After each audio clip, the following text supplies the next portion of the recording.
Fit to Love, episode 42, 5 Irritating Behaviors Women Do to Men. Fit to Love is physical, emotional, and spiritual fitness to achieve the happy life you deserve. From exercise to cooking, relationships, and spirituality, you'll find all the inspiration you need right here with our host, JJ Flizanes. Hello and welcome to Fit to Love Sexy Saturdays. Today's show, 5 Irritating Behaviors Women Do to Men. Now, the disclaimer I need to start this show off with is the do to men. So men, if you're listening, because I'm sure this show will interest you because you want to hear what I'm going to say about how women irritate you. That doesn't give you a victim card. That doesn't make you a victim and therefore powerless, therefore reactive only to women's behavior. It justifies the way that you're feeling because women do certain things, because women don't understand how you think or how you speak or how you feel when certain things happen. It would be your job in reaction to these behaviors to find a way to understand that women aren't doing it to you. They don't mean to do it to you. They don't mean to have you feel a negative way. We can't control that, but we have a misunderstanding. So I am putting the show out for the benefit of everyone, for the men first of all, because I want to acknowledge, as a woman, some of the things that women do collectively because we've been taught to. We've watched our mothers do it. Our mothers watched some of our grandmothers do it. It started to change, actually, from first to second stage. Behaviors absolutely started to change. So based on our modeling, this is what we've learned, and so this is what we've repeated. Based on lack of understanding, because until recently, who's studying men? A lot of my information I got from Allison Armstrong at celebratingmen.com. Allison's been studying men for 25, maybe even 30 years. And her work is wonderful, and I definitely invite everyone to check it out. But what I learn every time I pick up a book or listen to a CD or go to a class or speak to people who've taken her workshops before, it's amazing to me that I learned this maybe 10 years ago and how many people still don't really understand the differences between men and women. And there are a lot of them. Men, we don't understand. A lot of women treat men like hairy women. We expect you to act and think like us. And until someone educates us or we ask the right questions, do we then start to learn and realize that you don't think like us. So, women, you're going to listen to this and maybe even look at the title and wonder why I'm not doing the 5 irritating behaviors men do to women. And that mainly is because men don't think like us, and because if I had to take sides about who's doing more damage, it's currently the women. I believe that most women, because of our modeling, because of our reaction to oppression and having and feeling in control of men and how we've sort of taken that anger and refocused it in the ways that we do now, I feel that women are doing more damage because we don't understand. And it's not your fault. It's probably what you've learned. So I want to go over these behaviors because I'd like you to learn so that there's more compassion. There's more understanding. If you were to meet someone from another country who didn't speak your language, you would know because it would be apparent. And you try to find a way to communicate in a way that that person who didn't speak your language would understand the concept or what it is that you wanted. Now, the problem between men and women is that we all speak the same language wherever we live in the world. And so you just assume because you're speaking whatever language it is, for me it'd be English, if I'm speaking English, that you understand what I'm talking about. But how our brains are wired are different. We are cavemen and women, and we think differently. We have different sets of hormones in terms of the chemistry and the balance between those hormones. We have the same hormones, but we have a different balance. We have a different way that our brains are set up. Our anatomical structure is even different. Our shoulders versus our pelvis. We have differences in the way that we were physiologically, biologically built. Therefore, we have a different way of interpreting information and seeing the world just based on that. Now, of course, then there's the astrology, and then you add in how you were raised. There's different levels. But on a very basic level, let's just start talking about some of these irritating behaviors that women do that aren't necessarily to men. We're not meaning to irritate you. It just sort of happens because we don't understand.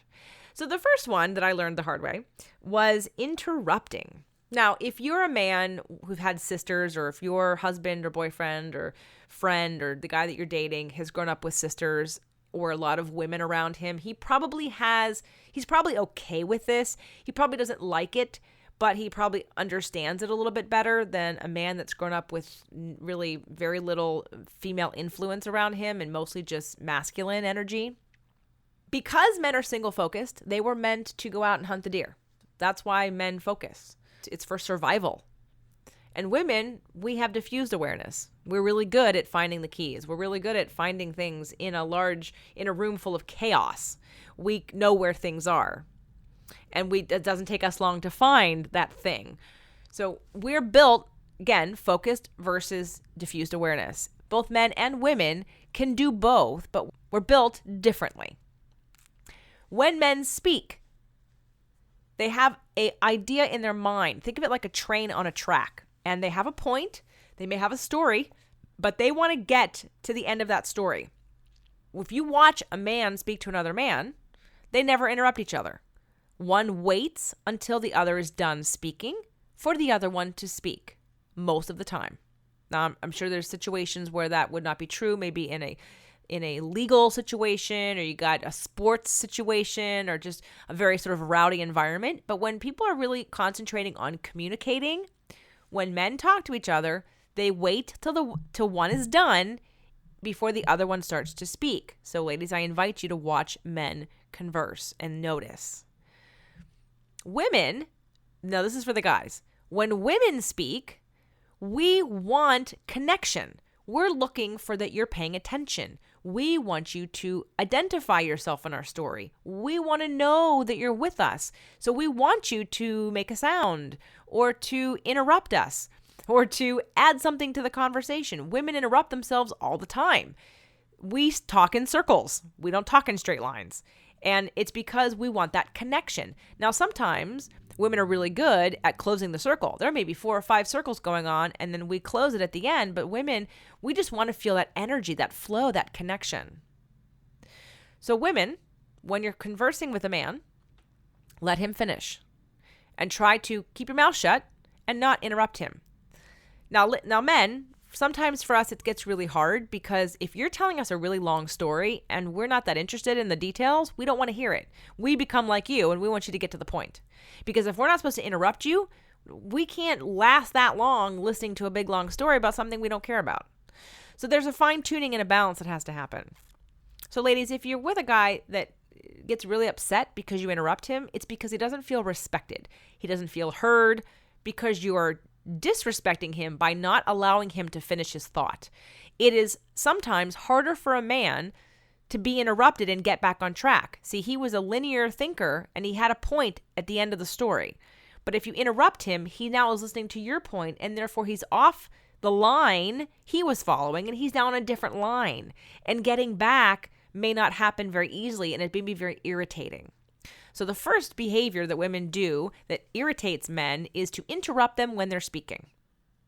Number 2, the assuming connectiveness when it comes to sharing certain things. So for instance, it came up, we were traveling to Vegas a couple weeks ago and the conversation in the car happened because I had 2 men in the car and myself. And we were talking about food and getting to a restaurant and certain foods that people really love and how someone didn't want to share something. And so the conversation came up about how women, my husband and our friend, all of the girlfriends and my friend's ex-wife, just why is it that women feel the need or the right, not even the need, the right, quote unquote, to share a man's dessert? There's a assuming that a guy is okay with you sticking your fork on his plate. Now, again, every man's going to be a little bit different. Some men are going to be, if they're around more women growing up and this is sort of a normal behavior, then it's not even going to bother them.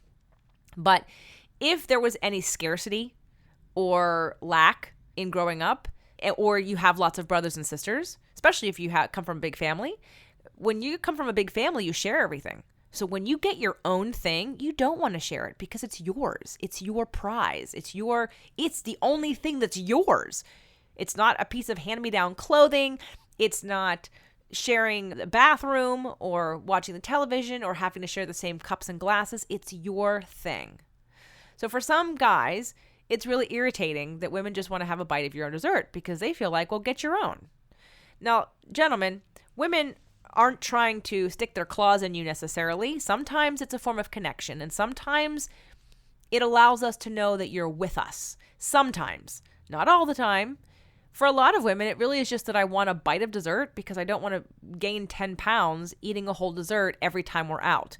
I just want something sweet and I'd like a piece of it, and it's wasteful and expensive to buy a whole nother dessert. But just check in with your partner or your date. Women don't assume that it's okay to share their plate of food. That's theirs. And to them, that's disrespectful. It's food. You can get your own. You can order your own. And actually, both men in the car agreed, and that it could get a little irritating because there are some women friends, that stick their forks on your plate because they think that they can take from your plate without asking. So there's a lot of interesting relationship dynamics that happens with that. So the number 2 irritating behavior that women do to men is eating from their plates and assuming they can just share a dessert with them or take what they want, or that their partner, husband, date is going to be okay with and understand that. And when they're not, don't necessarily judge them for it. Maybe ask them why, if it's a big deal. And if it's not a big deal, then order a second dessert and take it home, and they'll eat it tomorrow, or you can eat it tomorrow. But it's not really a big deal to get into a fight about. 3, the third top irritating behavior that women do to men is speak in code. So like I said at the beginning of this show, women and men act and think differently, and we speak differently. When men speak to men and they want something, they ask for what they want. They're very specific. Women usually do not ask for what they want. They indicate. They hint at it. They talk around it. And there are several reasons for this, but for this show's purpose, we're just going to say that, number 1, it is a masculine trait to be direct. Okay, it's not a feminine trait to be direct. It's a feminine trait to be feeling and emotional and sensitive. Those are all very feminine traits. So this is a trait that women have to learn or have a good model for, is for asking for what you need. I still see it in women in their 50s and 60s and 70s and 80s. When I can tell that a woman wants something, and I've even offered it to her, do you want this? And they can't even say yes. So women, it's a practice of and it's a great practice. It's a great emotional responsibility practice for you to identify what you want and then learn how to ask for what you want. Because what happens is you go into the relationship or the situation expecting the man, who does not think like you, to guess what it is you want. And at the end of the day, it's your job to figure out what you want. It's not theirs. So they're therefore not responsible for how you feel if you can't figure out what you want. So ladies, stop speaking in code. And gentlemen, know that we have to be trained in this. We don't know this. A lot of women don't do this. They're not confident enough to ask for what they want. They're not aware of what they want. It would be very beneficial for you, both for your relationship and for us, to understand that we need a little help. We need a little encouragement. So then ask us those questions. Honey, what is it that you want? And be very specific. And coach us through. And the more we get used to saying that, the easier it becomes. Number 4, and this is a reaction to number 3, is emotional manipulation. Women are very good at emotionally manipulating men, whether you're aware of it or not. But I'm here to tell you, ladies, that it happens all the time. You probably do it every single day because you learned how to do it. You watched your parents do it. You watched your mother do it. You see women on the television do it. It's very common because men want to provide. Men are providers. They're problem solvers. So when you're emotional and something is wrong, you've gotten used to them giving you a solution or finding the answer. So what happens is if when you're not getting what you want, you somehow emotionally manipulate the situation instead of directly asking for what you want. That goes back to the speaking in code. It also is because you don't know how to ask for what you want, because most of you probably might not be aware of what you want. So this would be a great time to take into account your responsibility for figuring it out.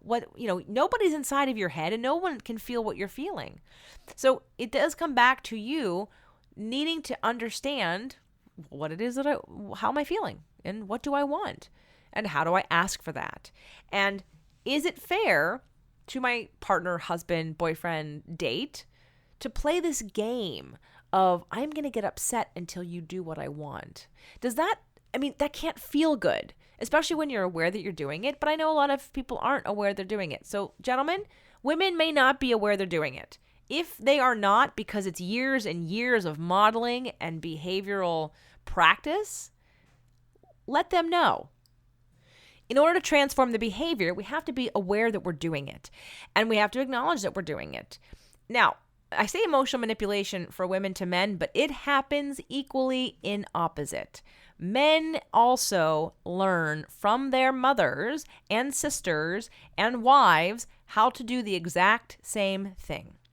Not all men do it, but some men do. So you need to ask yourself the same questions that I've gone through for the women in irritating behaviors to men. Are you doing the same thing? Are you speaking in code? Are you asking for what it is that you want? Are you blaming the other person for not knowing what you want?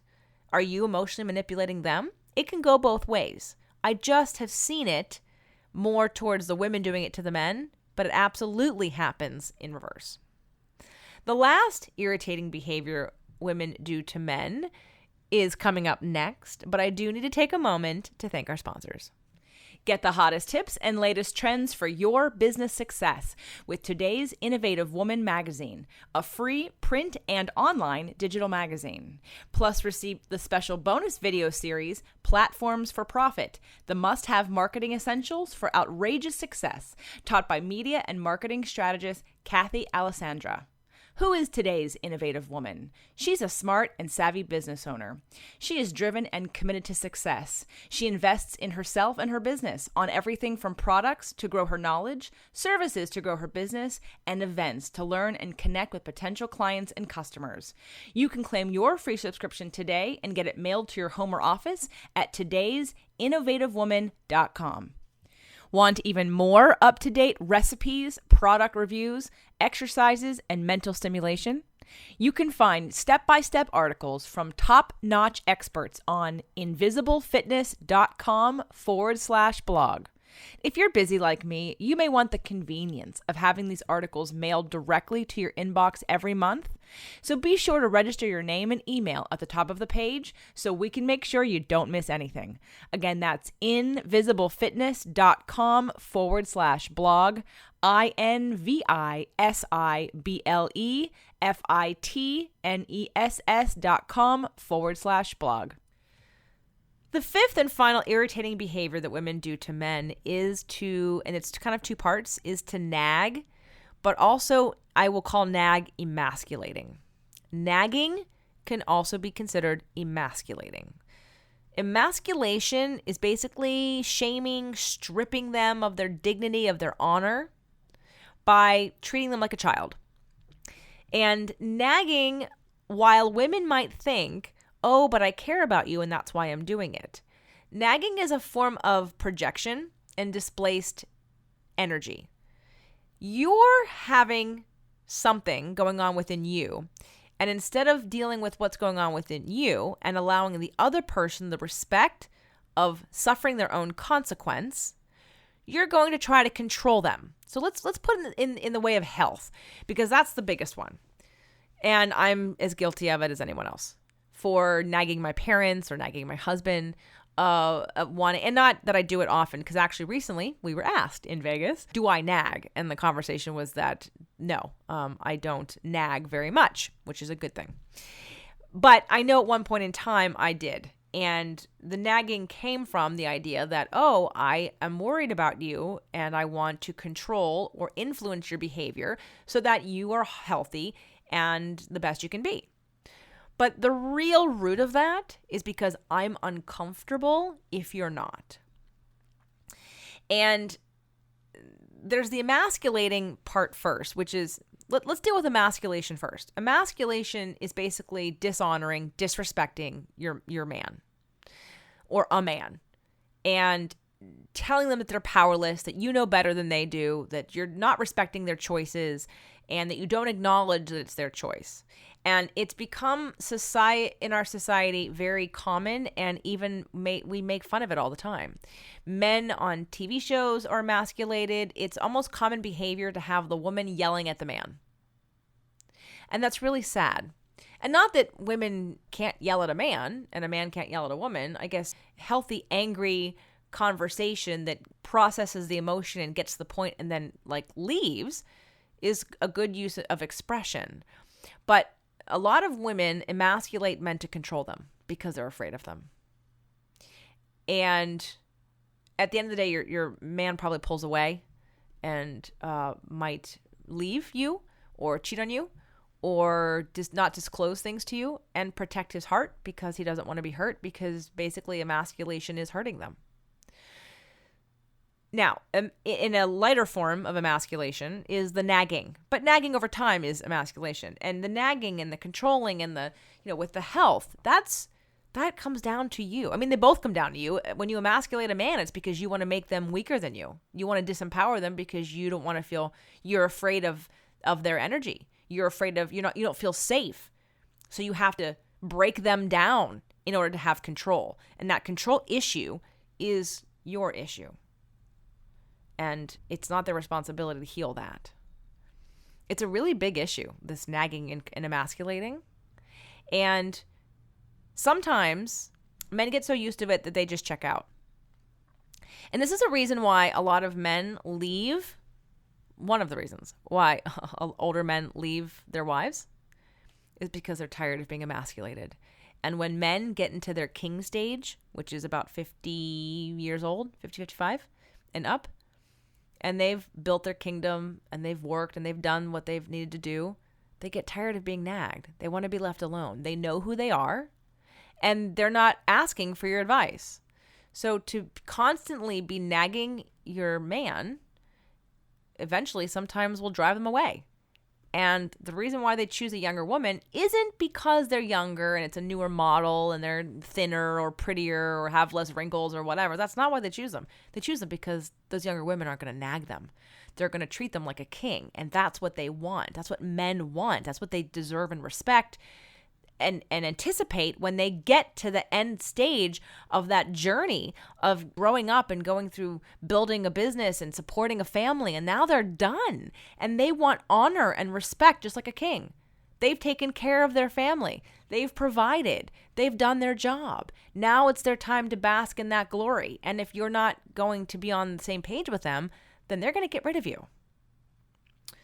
So, how to start shifting some of these. So now that I've told you what they are, let's talk about how we can transform them. So let's go back up to the first one. So interrupting, I think that was pretty easy. Ladies, just learn, first of all, be aware and acknowledge that you're interrupting. And acknowledge that if you can, next time practice with a man, keeping your mouth shut until they're done. When they're done speaking, it means you can talk. If you lose focus because the story is too long, let them know when they're done. This was really long and I'm having a hard time keeping up with all the things that you're telling me. Can you just give me, get to the point or let me know what's the end of the story?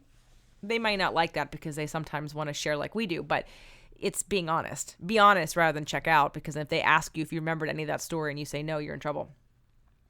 So interrupting. So when it comes to interrupting, just be aware of it and try not to do it. Men, if you're feeling disrespected, say something, but make sure you understand that they're not trying to disrespect you. Women they want to feel connected to you, and that's why they're interrupting you. They want to be involved in the story, and it's really coming from a good place of wanting to be connected. The sharing a dessert. So check in with yourself about that and see if you're that person who just feels like, well, it makes sense logically, and I should be able to take a piece of your dessert and you should want to share it with me. And remember that, no, they don't have to. So have consideration for the other person, even if you're married to them, and ask them if it's okay. Because if they went and ordered a dessert without speaking to you about it, that means they're not planning on sharing it with you. Number 3, women, speaking in code, learning to ask for what you want and not talking around it and telling stories. And I'm guilty of this for sure sometimes, where I will assume that my husband, because he is sensitive, will know I'll think he knows what I'm talking about, and I'll expect that he can guess, because sometimes he can, but he can't read my mind. Emotional manipulation. This is a big one that you may not even be aware that you're doing it.